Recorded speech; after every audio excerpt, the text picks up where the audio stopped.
The direction of the force created by the spring, known as force spring, is always going to be against the stretching or compressing of the spring.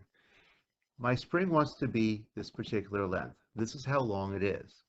So if you were to stretch the spring out to the right, the force of the spring will pull the mass back, trying to return to equilibrium. However, if you were to instead compress the spring, making it shorter than it should be, then I am lacking this length, and the force of the spring will actually push me against the displacement. The bottom line is the force of the spring simply will always point back to the location of the original length.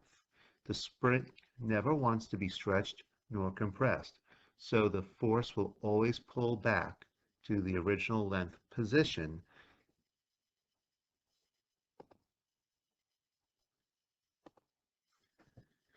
to the point of equilibrium where delta x for the system is 0. We can easily derive the equation for the force of a spring, known as Hooke's law, from the force distance graph. The force distance graph is a straight line, which means it must follow the equation y equals mx plus b. And the y-intercept has to be equal to 0 because there is no force of a spring when the spring is not stretched or compressed. So we know that this is always 0.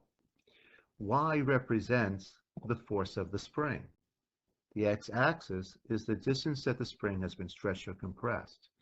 And my slope is in fact the spring constant, or stiffness. So we can rewrite y equals mx as the equation for spring equals negative k delta x. Again, delta x is the distance the spring is stretched or compressed. Something that people will find very confusing is the negative sign that all of a sudden appears out of nowhere. It doesn't seem to make a lot of sense.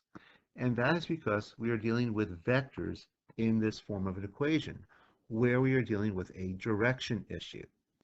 Remember, if the spring is stretched to the right, making it a positive displacement, the spring is going to pull back to equilibrium, which means it would have to pull in the negative direction, which would be to the left. And likewise, if the spring was compressed to the left in a negative direction, then the spring will push back against the compression in a positive direction.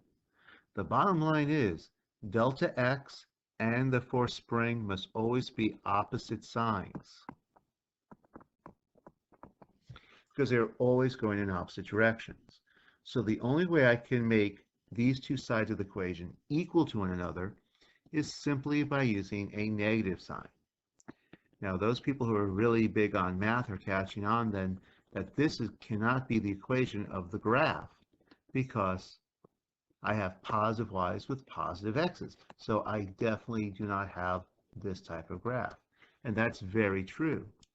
This graph actually represents the scalar form of the equation where we're only looking at magnitudes. This is the more common equation that we use and the most common graph that we use because it's not dealing with the direction issue of the force. It's always implied because it's always the same case where the force of the spring is against the displacement. And so a lot of times, just so we don't deal with negative signs, we become very mathematically lazy and we don't use them. This does cause a fair amount of confusion for people in the beginning if they aren't thinking about the direction of the forces. If I was actually going to graph the force of a spring versus the displacement of the spring for the vector form, I now have a force that would be negative when delta x is positive and a force that is positive when delta x is negative. Please notice this is still a linear line. And the slope of this is equal to the absolute value of the slope up on top.